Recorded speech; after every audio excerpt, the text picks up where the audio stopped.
Христос воскрес! Воистину воскрес! Во имя Отца, Сына, Света.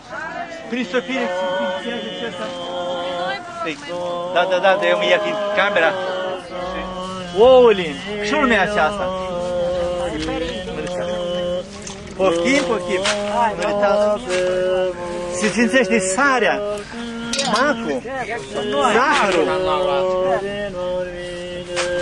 Și lumea aceasta. Și Liuba aștept.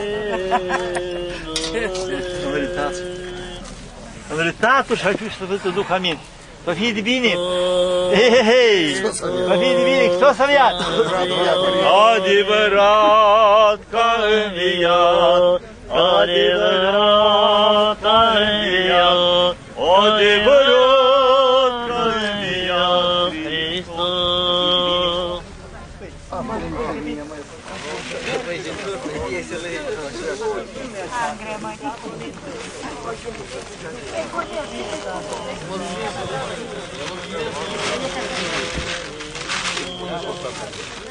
Ha ha ha.